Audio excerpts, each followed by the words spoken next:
안녕하세요. 알라나 말라나의 알렌입니다. 요즘 전 세계적으로 코로나 규제가 완화되면서 워킹홀리데이, 일명 워홀을 생각하고 계시는 분들이 많으실 텐데요. 아마 많은 분들이 워킹홀리데이 1년 동안 제일 큰 목표로 하는 것이 영어 실력 향상일 겁니다.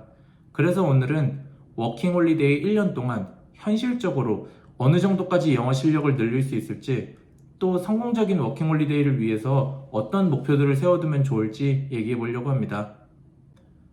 먼저 결론부터 말씀드리면 1년 만에 영어 실력 늘리기 정말 쉽지 않습니다. 아니, 거의 불가능합니다. 제가 처음 호주로 갔을 때 방학 때마다 매년 한국에 들어갔었는데 제일 많이 들었던 이야기가 너 해외에 1년 넘게 살다 왔으니까 영어 완전 원어민처럼 잘하겠다 였습니다. 막상 저는 이제 막 적응하느라 아둥바둥 하고 있었는데 말이죠. 그래서 처음에는 제가 특별하게 느린 건가 라는 걱정이 많이 들었었는데 몇 년 지나고 나서 사람들을 지켜보니까 처음에 왔을 때는 다들 비슷하더라고요. 원어민과 문제없는 대화를 하기까지 몇 년이 걸린다 라고 단정지어 말씀드리기는 어렵습니다. 이건 정말 본인의 노력에 따라 천차만별이거든요. 하지만 워킹홀리데이 1년 만에 이뤄내기에는 정말 특별한 소수분들을 제외하고는 너무너무 어렵습니다. 저는 1년 만에 영어 엄청 많이 늘어났는데요? 하시는 분들 정말 대단하신 겁니다. 그렇다면 워홀 가지 말라는 건가요? 라는 질문에는 기회가 되면 꼭 한번 가보세요. 하지만 제가 말씀드릴 이 세 가지 목표 중에 하나라도 가지고 가시면 훨씬 더 좋을 것 같습니다.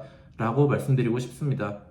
우선 월 1년 너무 아쉽게 보냈다 라고 말씀하시는 분들이 제일 많이 들려주신 이야기를 말씀드릴게요.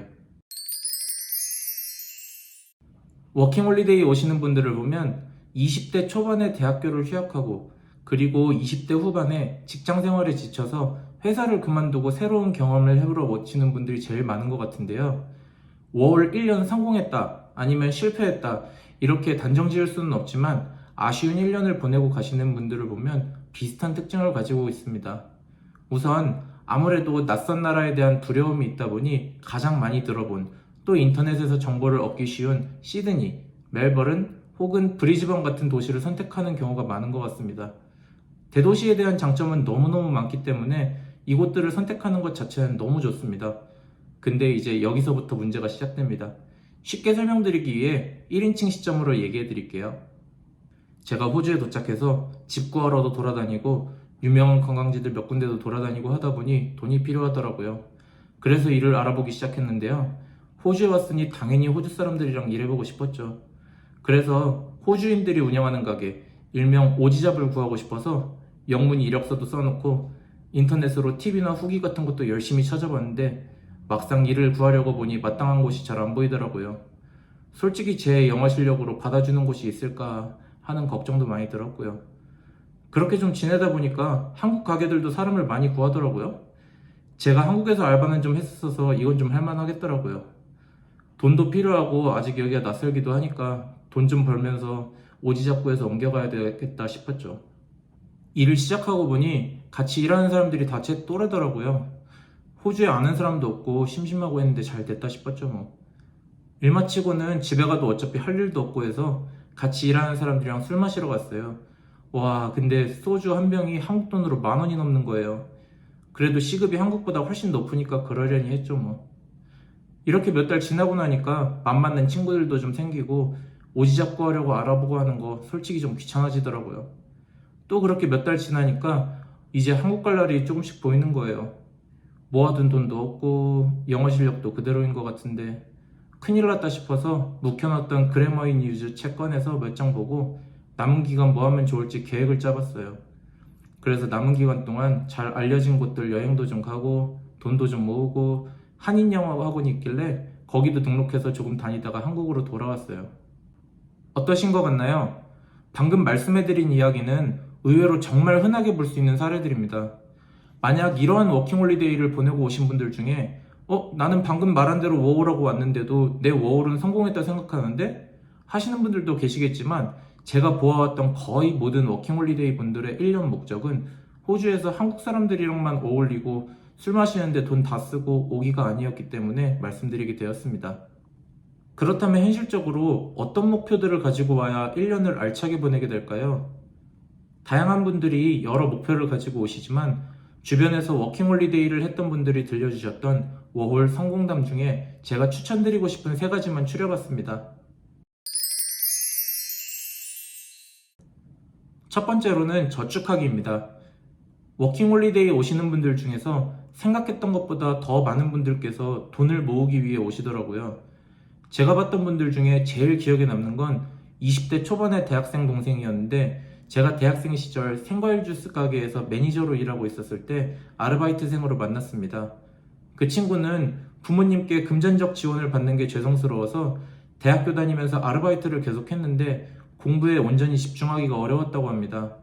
그래서 새로운 경험도 해보고 싶고 남은 대학 생활 동안 필요한 생활비를 벌고 싶어서 호주에 왔다고 했습니다.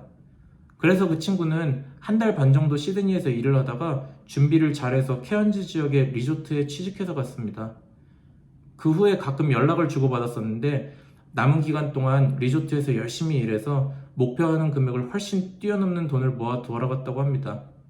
케언즈에서 즐길 수 있는 서핑이나 스노클링 등 이런 수상 스포츠를 실컷 즐기고 간 건 보너스였고요. 이처럼 종잣돈을 마련하기 위해 오시는 분들은 다른 것을 고민하기보다는 어떻게 하면 돈을 최대한 모으면서도 호주 생활도 같이 경험해 볼 수 있을까라는 고민을 집중적으로 해본 뒤 오시면 좋을 것 같습니다. 돈 모으는 것보다 다양한 경험을 하고 싶으시다고요? 둘째로는 여행하기입니다. 위에 안 좋은 예시로 월 마지막에 잘 알려진 곳들 여행하기를 써놓고 왜 갑자기 여행하기를 추천하냐고요? 만약 잘 알려진 몇 곳을 여행하는 게 목표시라면 한국에서 아르바이트 열심히 하시고 6박 7일 정도 여행을 오시는 것을 훨씬 추천합니다. 그게 시간적, 경제적으로 훨씬 더 효과적이라고 확신하거든요. 그렇다면 제가 추천드리는 것은, 호주는 땅이 정말 넓은 만큼 다양한 특색을 가진 도시들이 많습니다. 세계에서 가장 고립된 도시라고도 불리는 퍼스, 자연환경이 어마어마한 타즈메니아, 다양한 수상 레저 활동이 가능한 케언즈 혹은 골드코스트, 그리고 사막도시라고 불리우는 앨리스 스프링스까지, 이게 같은 나라가 맞나? 라는 생각이 들 정도로 다른 느낌을 가지고 있는 도시들이 참 많습니다. 여행을 좋아하던 저의 어린 시절 동네 친구 한 명은 친구와 함께 퍼스로 워홀을 와서 최소한의 생활비와 값싼 중고차 한 대 살 돈을 모은 뒤 퍼스에서 앨리스 스프링스를 거쳐서 브리즈번까지 최단 거리로 가더라도 5,500km가 넘는 이 먼 길을 차로 여행을 떠났습니다. 저는 말도 안 된다며 걱정하며 말렸지만 그 친구는 출발한 지 약 2달 후에 브리즈번에 도착했습니다. 여행 이야기를 들어보니 여행 초반부터 차가 고장나기도 하고 핸드폰도 잃어버리고 혹은 잘 곳이 마땅치 않아 차 안에서 며칠씩 잠을 자는 등 정말 여러 고생을 많이 했다고 합니다. 평상시에는 차를 타고 지나가다가 마을에 있는 게스트하우스나 호텔이라고 부르기도 민망한 펍이 딸려있는 작은 호텔들에서 잠을 잤고요. 그래서 돈도 넉넉치 않았을 텐데 그건 어떻게 했냐 물어봤더니 여행 중간에 작은 마을을 구경하다가 일할 사람을 구한다는 광고를 보고 무작정 찾아가서 지금 상황이 이러한데 일을 할 수 없겠냐 부탁을 해서 몇 주 동안 일을 도와주고 현금으로 돈을 받았다고 합니다. 호주에서 아무런 신고 없이 임금을 현금으로 받는 것은 불법입니다. 큰일 날 수 있으니 절대 따라하시면 안 됩니다. 어쨌든 이런 고생들을 하기는 했지만 여행을 하면서 매일 밤 올려다본 수없이 많은 별들, 넓은 들판에 있던 수백 마리는 될 것 같은 캥거루 떼들, 그리고 풍경들, 또 자기 자신을 되돌아본 시간들은 절대 잊을 수 없을 것 같다고 하였습니다. 또 이렇게 여행을 마치고 나니 세상에 도전해보지 못할 일이 없을 것 같은 자신감이 생겼다고 합니다. 제가 이런 익스트림한 여행을 추천드리는 것은 아닙니다. 저는 아직도 무모한 여행이었다고 생각하거든요. 하지만 호주에는 정말 어디에서도 경험할 수 없는 여행지들이 많이 있습니다. 멜버른의 12사도, 시드니의 오페라 하우스, 이런 곳들 물론 너무 좋지만 여행을 좋아하시는 분들이라면 이러한 특별한 여행 하나쯤 계획해보고 오시는 건 어떨까 합니다. 셋째로는, 나는 저런 특별한 여행보다는 그냥 잘 알려진 대도시가 좋고 또 딱히 돈을 벌어가고 싶은 목적도 아니다 라고 하시는 분들은 호주 문화를 온전히 즐기면서 영어 울렁증이라도 없애고 가보시는 건 어떨까 합니다. 저는 시드니에만 살았기 때문에 시드니를 예시로 들면 지금은 너무 많이 발전해 완전히 다른 동네가 되었지만, 제가 한동안 살았던 로즈베리라는 동네는 시드니 시티에서 가까움에도 불구하고 동네 주민분들이 대부분 호주 분들이었습니다. 스트라스burg나 리드컴 같은 한인촌 근처에 주로 살았던 저로서는 처음으로 호주 로컬 분들의 생활을 간접적으로 느껴볼 수 있었는데요. 길 가다 동네 분들을 만날 때마다 인사를 하는 게 당연시 되었고, 그렇게 얼굴을 익힌 이웃분들과 이런저런 얘기들을 하기도 하고 동네 커뮤니티 행사 등에 참여해보면서 이런 것들은 짧은 여행으로 느껴보기에는 정말 어렵겠구나 라는 생각을 하게 되었습니다.